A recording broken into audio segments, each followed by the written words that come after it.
Today I thought we'd take a deep dive one of my more favourite dishes, the Hyderabadi biryani. Let's get stuck in. So Hyderabad is a place in India and so is Bombay. So we're actually going to make some Bombay biryani today. Let's see how we're going to do that. Rice, onions, a whole bunch of spices and some yogurt. So it's not that expensive to cook for a lot of people.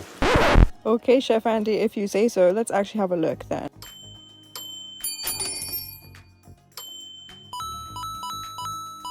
And he was right. For about £15, you're going to be able to feed about 6 people. Now let's talk about biryani mix. This is crucial. I use these 2 brands and I 100% recommend. Second thing we're going to talk about is fried onions. Just buy this stuff because actually doing the frying is so long and you don't want to be looking like this guy.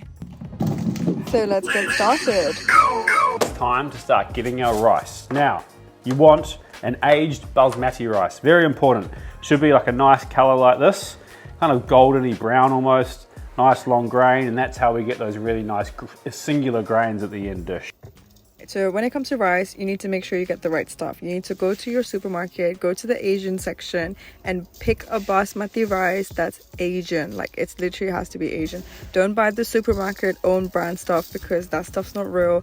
You want to get the authentic rice. First up, we need to wash it into a large bowl and over to the sink. Hack number 2, we're going to pour this rice into a sieve and this is how we're going to wash it. So this is going to save you so much time and so much cold water. And we're going to rinse it 2 times.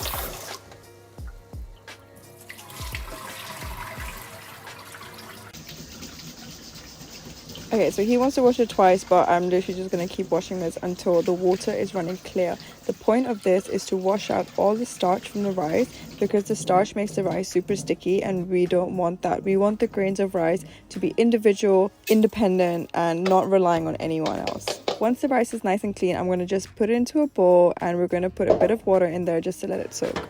Large pot with a lid of boiling water. It's about just over half full. We're just going to season that. A little bit of salt, and then we're going to flavour it. Some green cardamom, a green chili in half, cinnamon stick, 2 cloves, some cumin seeds. So when you're doing stuff like this, it's all about layering flavours. So any time we can add flavour to the equation, we will. So we're obviously going to blanch our rice in this. So by adding these additional aromats, all we're doing is layering flavour. The only layers of flavor that I'm going to be adding to my rice is salt. Now, as I said, obviously I'm trying to make this really fast. You can do whatever you want. If I had time, I will put all those aromatics in my rice, infuse them together and make it super delicious. But I just don't have time for that. I'm going to boil this rice and then I'm going to boil it until the rice is cooked. And then I'm going to drain it. And I know this is not the typical way people make rice, but this is how South Asians, let me be real, this is how South Asians make rice. We boil our rice and then we drain it out. The trick is to make sure the rice is not fully cooked before you drain it, and the OG aunties, they will put the bowl of rice, cover it up, put it in the microwave for like a few minutes, and then you get this perfect fluffy rice. However, again, I do not use the microwave, so I'm not going to do that. I'm literally just going to let it sit here and steam on its own, and it's going to do the same thing. To start, yogurt. Then chili powder. This is Kashmiri chili powder. If you can't get Kashmiri, normal stuff will do. Turmeric. Garam masala, you can make your own or just use a shop bought like this. Ginger paste. A little bit of garlic. Juice of a lemon.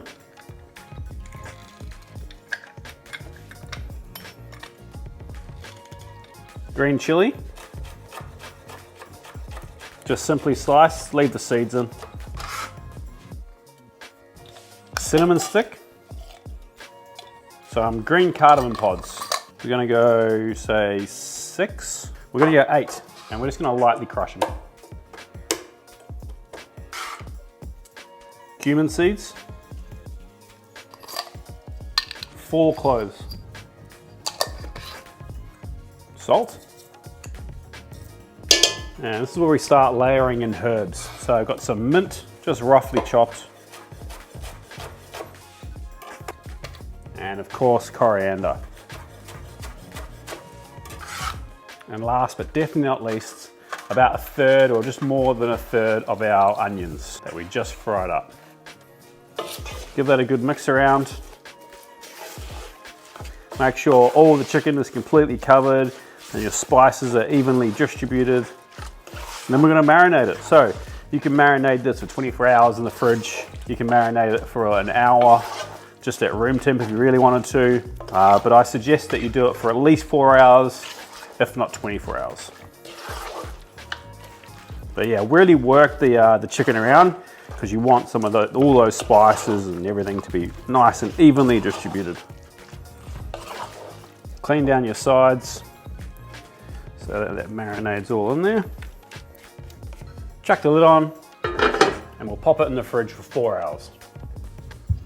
To start, we're going to cut all of our vegetables. I'm using aubergine, mushrooms, onion, cauliflower, potatoes. I'm going to start with the aubergine because that one takes the longest to cook. So I'm going to put a little bit of oil in my pan and I'm going to start frying off the aubergine, giving it a nice color. Then I'm going to add in a bit of water and I'm going to cover it. This will allow the steam and the moisture to cook the aubergine way faster. And then I'm going to basically wait until the water evaporates and then I'm going to add a little bit more. The aubergine is cooked, we're going to add some oil and come into the next stage, which is onions. I'm not going to lie, I only had one onion in my house, but please feel free to add more onions because more onions add more flavor and we love a bit of flavor. Onions are just going to be browning, aubergine is going to be browning whilst the rice is cooking on the side. Make sure it doesn't overflow and boil because this is most likely going to happen, and that was just the indicator that my rice is done. But anyway, now you can see the onion is starting to brown a bit, the aubergine is still cooking, we're all getting some nice flavor in the pan. This is looking really good. So now I've made another well into the pan, so I'm going to add the next stage, and I keep doing this little well situation because I want all the vegetables to continue cooking, because I want everything to be nearly cooked before I actually start layering up the rice. And as you can see, I've got so many mushrooms now. I know this looks like a lot, but everything's gonna wilt down to like half the size. I love the combination of mushrooms and aubergine. It's so yummy. The aubergine always becomes like really soft and becomes like a sponge to the sauce, and the mushrooms give it such a meaty texture. It's just really, really good together. I'm pressing down on the mushrooms so that they hit the surface of the frying pan, and in the meanwhile all the vegetables that are on the side kind of get pushed to the edge because they're still cooking, but they're not the main character right now. It's all about getting these mushrooms cooked through and through. Next, I'm going to grate in my garlic and ginger, and you can actually use the paste. You can get some frozen ginger garlic cubes or get them in a jar, but I mean, I kind of like just doing it like this because it's super fresh and it gives it like a really nice flavor. We're gonna mix this all together really, really well, get all those flavors combined. And like I said, you saw how many mushrooms I put in the pan, and you can see how many mushrooms are left here right now. It's crazy how everything reduces down. My favorite part, the masala. Oh my gosh, this Bombay Biryani mix is actually lit. I'm not gonna lie, my grandma recommends it, that's why I use it. Even the other one, Shan masala, super, super yummy. And basically when I put it in, be mindful, there's going to be some whole spices that are going to go in here.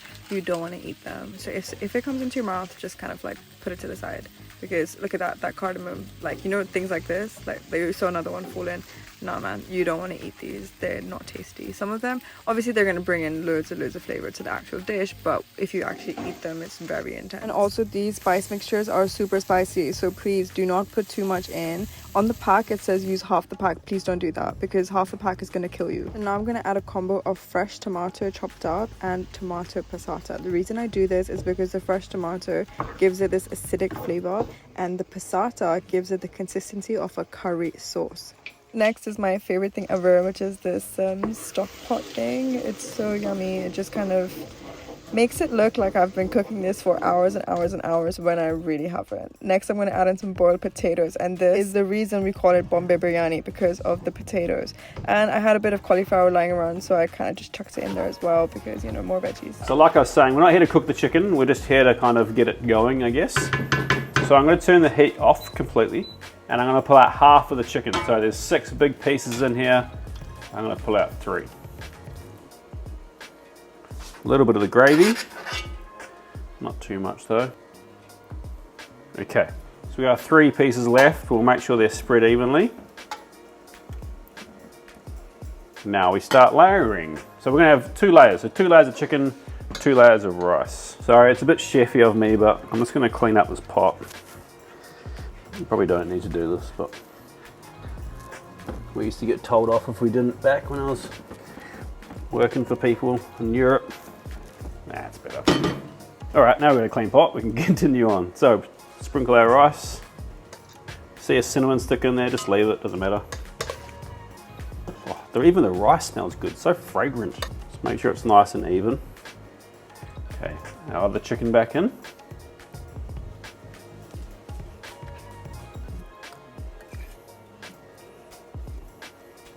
Make sure you put all the sauce in there. Now we're going to sprinkle some of our onions. This is like the best bit, the onions. Some coriander, mint, and a last layer of rice. Make sure it's nice and even. Got those chilies in there, we'll leave them in there. More flavour. Onions. More herbs. And our saffron milk.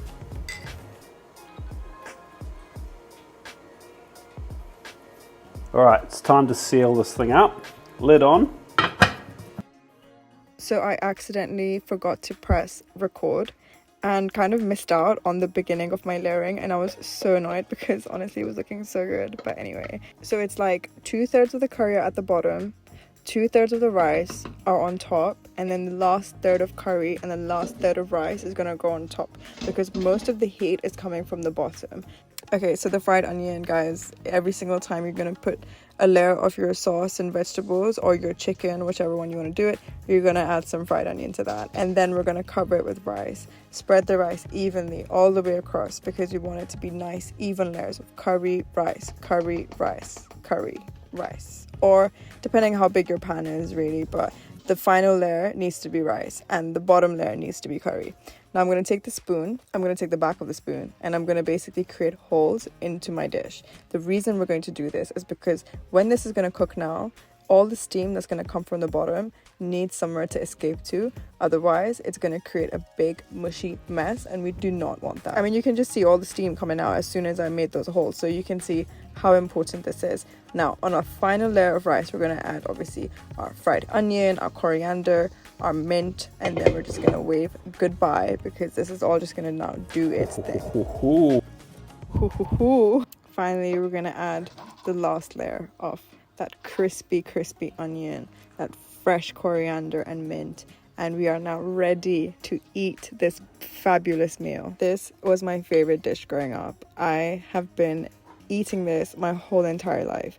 However, when I was eating it, I would always eat it with meat. So my biggest struggle was to make this dish that's going to be just as delicious as it was to me growing up. And with any biryani dish, you have to enjoy it with raita.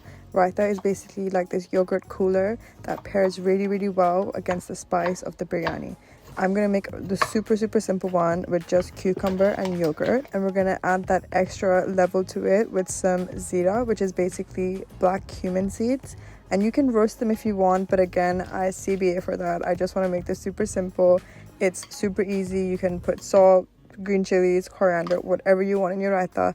I'm keeping it very simple today. Just give it a good mix and we're actually ready to go. It's basically the easiest part of this whole recipe. And there you have it. This is the kind of biryani I've grown up making. This is the kind of biryani that's gonna knock your socks off. It is the best thing you're ever going to eat, and I'm telling you guys, you don't want to miss out on this one. So easy to put together, especially when you have people coming around. Like I had some people coming around, that's why I made this, and everyone loved it. Everyone thought it was delicious. It's beautiful. It's fragrant, light, all those different flavors and aromats are coming through.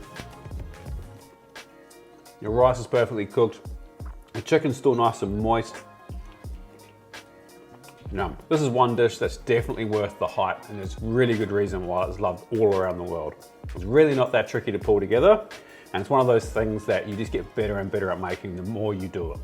So make this one for your friends and family. They will love you for it. Thank you very much for watching, legends. Like if you took anything from this video, subscribe if you're not, and we'll see you next week for another recipe.